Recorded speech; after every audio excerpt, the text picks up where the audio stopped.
नमस्कार विद्यार्थी मित्रों, आज हम देखेंगे कक्षा 9 सब्जेक्ट हिंदी गद्य 5 स्वराज्य की नींव भाग दूसरा। पहले भाग में हमने देख लिया कि किस प्रकार से लक्ष्मीबाई और उसकी जो सखियां हैं सुंदर और जूही दोनों बातचीत करती हैं। महारानी चिंतित हैं, इस बारे में चर्चा हो रही थी।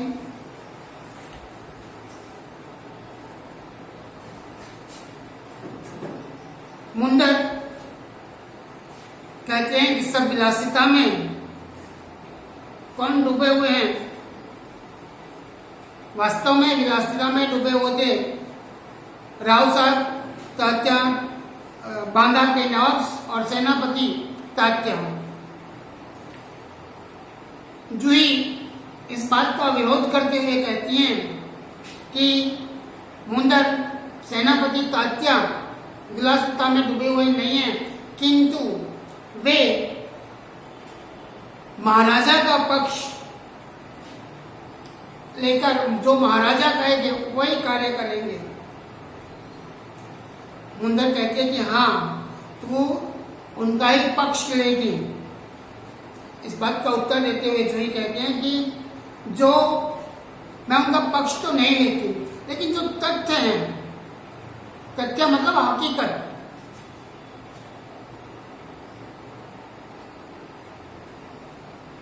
जो तथ्य हैं वही तथ्य मैं तुम्हें बताती हूं,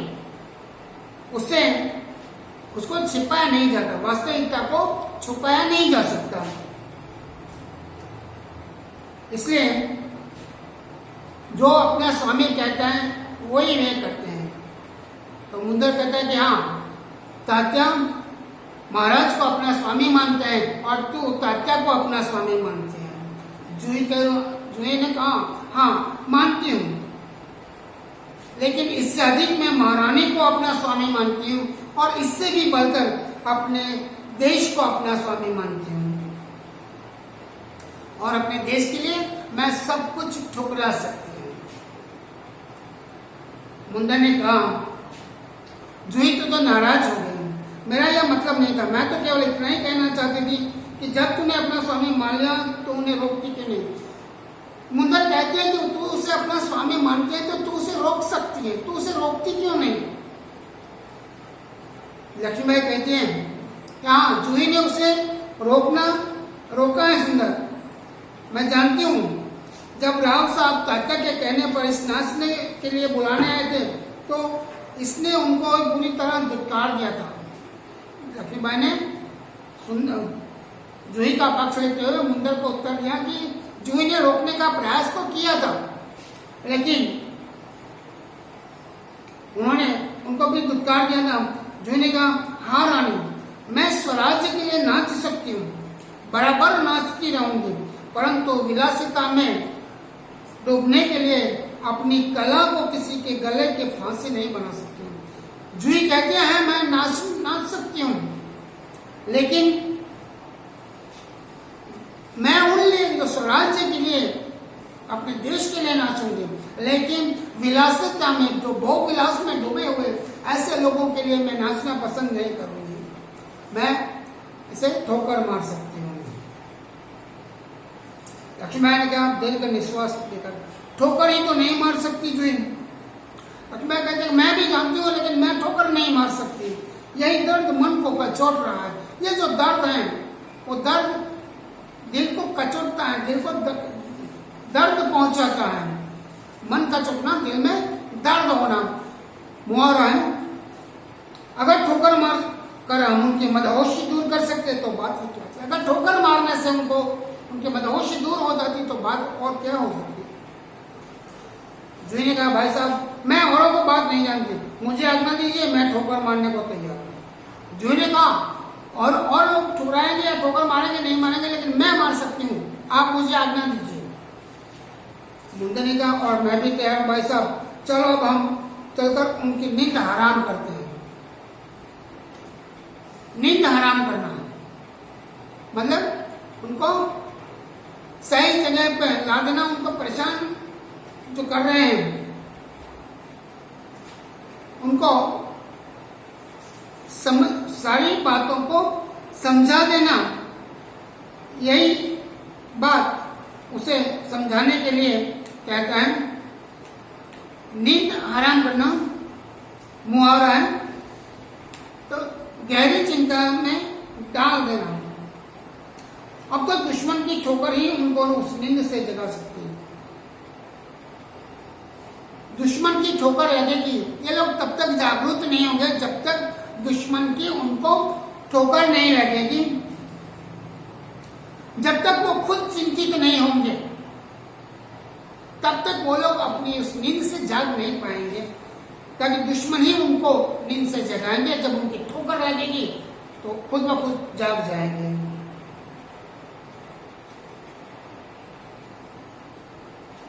जूही ने कहा दुश्मन की ठोकर, ये आप क्या कह रही हैं? लक्ष्मीबाई ने कहा हाँ जूही, दोस्त की ठोकर अविश्वास की खाई को और भी चौड़ा कर देती है। अगर दोस्त अपने दोस्त को ठोकर देता है, उसे दुत्कार देता है, तो दोनों के बीच की जो दूरी है वो दूरी और भी गहराई में जाती हुई नजर आती है।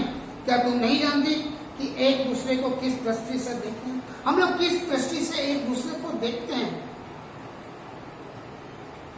क्या ऐसी स्थिति में अगर उनको दुत्कार दिया जाएगा तो उनकी जो शंकाएं हैं, उन शंकाओं की गटा और भी गहरी हो उठेगी, उनको और भी शंकाशील हो जाएंगे। सुंदर ने कहा भाई साहब ठीक कहते हैं, शंकाएं अविश्वास पैदा करते हैं। अगर जब किसी के प्रति शंका उत्पन्न होती है तो शंका एक अविश्वास पैदा करती है, और उस अविश्वास से उत्पन्न निराशा को दूर करने के लिए पायल की झनकार और भी जनक उठेगी। लक्ष्मीबाई कहती हैं अगर हम उन पर शंका करेंगे तो वो हमारे ऊपर अविश्वास करेंगे। अविश्वास की जो गहरी खाई है और भी गहरी होती है, और उस निराशा से निकलने के लिए फिर और भोग विलासिता में, पायलों की झंकार में, रंग रेलियों में और भी ज्यादा डूब जाएंगे। श्रीखंड और लड्डुओं पर जान देने वाले ब्राह्मणों के आशीर्वाद का स्वर और भी तेज उठा। एक तरफ ब्रह्म भोजन हो रहा है, ब्रह्म भोजन ब्राह्मणों को खिलाने के लिए जो भोजन किया जाता है वह कहा जाता है ब्रह्म भोजन, ब्रह्म भोज, अर्थात ब्राह्मणों को खिलाया जाने वाला भोजन शब्द समूह के लिए एक शब्द है। तो एक तरफ नाच गान चल रहा है, ब्रह्म भोज, ब्राह्मणों को खिलाने के लिए ब्रह्म भोज वहां पर शुरू हो चुका है। ब्राह्मण आशीर्वचन देते हैं और उनका स्वर और भी तेज हो जाता है। ब्राह्मणों की उस तेज आवाज के साथ साथ कहीं दूसरी जगह से तोपों की आवाज वहां पर आती है। तोपों का स्वर कहीं दूर से सुनाई देता है। लक्ष्मीबाई ने कहा और जूही अगर तात्या को खोज सको तो तुरंत यहाँ आने के लिए कहो। लक्ष्मीबाई ने जूही से कहा कि तू तात्या को खोज, उसे समाचार दे कि वो तुरंत यहाँ पर आ जाए, क्योंकि अंग्रेजों की सेना की जो तोपें हैं उन तोपों की आवाज यहाँ तक सुनाई देती है। जूही ने कहा खोज क्यों नहीं सकती, आपकी आज्ञा हो तो मैं उन्हें पाताल से भी खींच कर ला सकती हूँ। जाने को होते हैं, रघुनाथ तेजी से प्रवेश करता है। जूही कहते हैं खोजने आपके बाद क्या करते हो, मैं अगर उसे आप आज्ञा दो मैं उसे पाताल से भी ढूंढकर आपके पास ले आऊंगी। और इतने में रघुनाथ राव वहां पर आते हैं। रघुनाथ ने कहा महारानी आपने सुना? लक्ष्मीबाई ने कहा क्या रघुनाथ? रघुनाथ ने कहा महारानी जनरल रोज की सेना मुरार में पेशवा की सेना को हरा दिया। अंग्रेज सेना नायक जनरल रोज अपनी सेना लेकर जो मुरार प्रांत है उस मुरार प्रांत को उसने जीत लिया, उनको सैनिक को हराकर जीत लिया। तो मुरार प्रांत जो उनके कब्जे में था वो भी अंग्रेजों के हिस्से में चला गया। जूही ने कांपकर, क्या पेशवा की सेना हार गई? मुरार प्रांत पेशवाओं के पास था, तो क्या मुरार की जो पेशवा सेना थी वो हार चुकी? लक्ष्मण के पेशवा की सेना हार गई, यह अच्छा ही हुआ। पेशवा हार गए अंग्रेजों के सामने और मुरार का जो किला था वो अंग्रेजों के कब्जे में चला जाता है। महारानी जी ने कहा अच्छा हुआ, अब पेशवा की आंख खुलेगी। रघुनाथ अपनी सेना को तैयार करने की आज्ञा दो, रोज ग्वालियर का किला नहीं ले सकेगा। अभी तक ग्वालियर का जो किला है वो इन सेना इनके पास है, महारानी लक्ष्मीबाई, रघुनाथ राव और इन सबके पास वहां का किला है उनके आश्रय के लिए। कहते हैं कि वो किला हम लेने नहीं देंगे।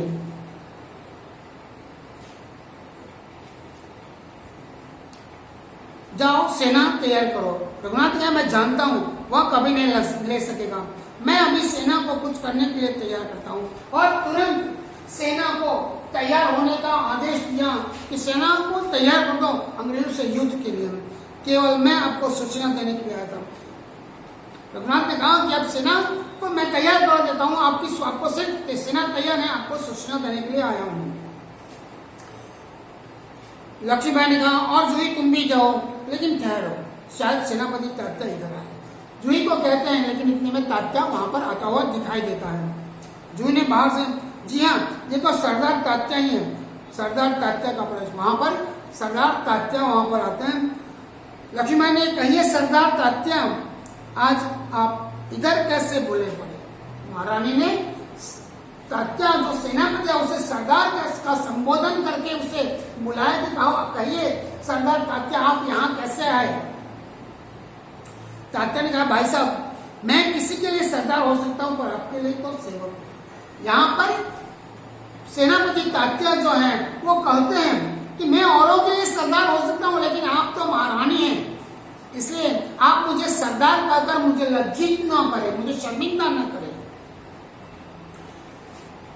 लक्ष्मीबाई ने कहा व्यंग से, इतने बड़े सेनापति को इस प्रकार एक नारी के सामने झुकते लज्जा नहीं आती? लज्जा का मतलब होता है शर्म। लज्जा शर्म कहता है कि आप नारी के सामने झुक जाते हुए आपको शर्म नहीं आती? आप तो इतने बड़े सरदार हैं, इतने बड़े सेनापति हैं।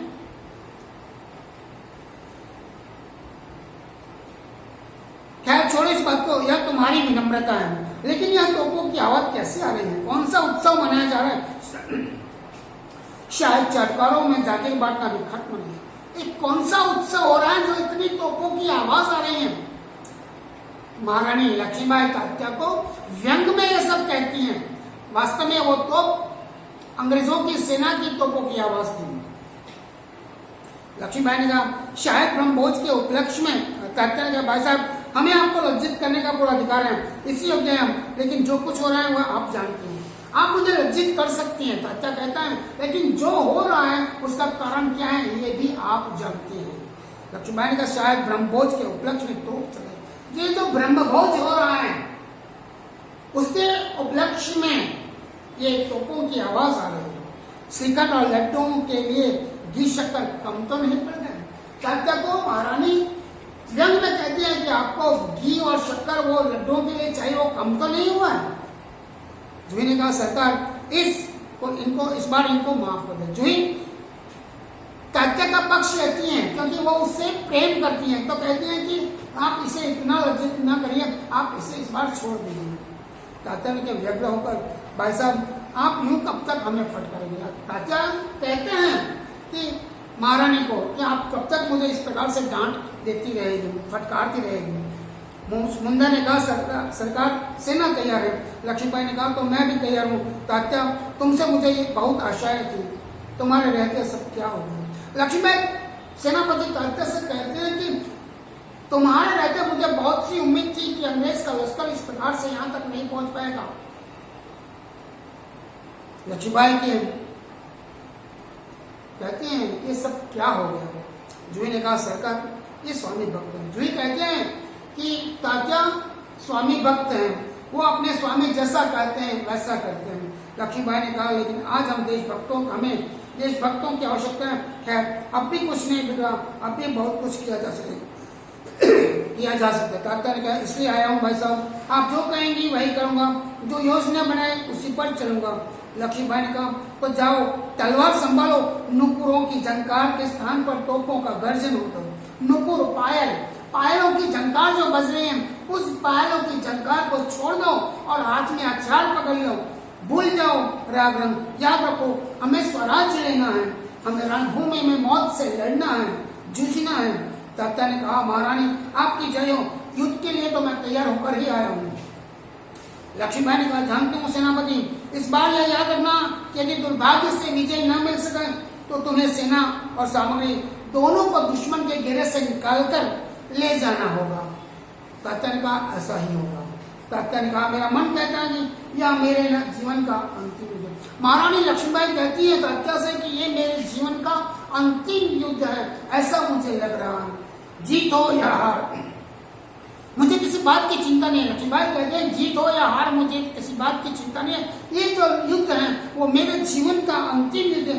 केवल चिंता है तो इस बात की कि हमारी वीरता कलंकित न होने पाए। लक्ष्मीबाई ने कहा भाई साहब वीरता आपको पाकर धन्य है, आपके रहते कलंक हमारी छाया को भी छू नहीं सकती। लक्ष्मीबाई ने कहा प्रणाम तात्या, मैं सीधे युद्ध भूमि जा रही हूँ, देर न लगाना। लक्ष्मीबाई ने कह दिया कि मैं युद्ध भूमि पर जा रहा है, तुम भी आ जाना, देर मत लगाना। मुंडा ने कहा सरकार आज मैं बराबर आपके साथ रहूंगी। जूही ने कहा मैं तोप खाना संभालूंगी। ऐसा कहकर सुनकर लक्ष्मीबाई ने कहा हम सब मिलकर या तो आज स्वराज प्राप्त करेंगे या स्वराज की नींव का पत्थर बन जाएंगे। लक्ष्मीबाई कहती हैं कि आज हम या तो स्वराज प्राप्त करेंगे या नींव का पत्थर बन जाएंगे। हर हर महादेव तीनों महादेव का उद्घोष करते हैं और वहां से पृष्ठभूमि से यही उद्घोष उभर कर आता है। मंच पर प्रकाश धुंधलाता है और सब कहीं छा जाता है। धीरे धीरे यहाँ शांति छा जाती है, प्रकाश उभरने लगता है और पृष्ठभूमि में गीता का पाठ सुनाई देने लगता है।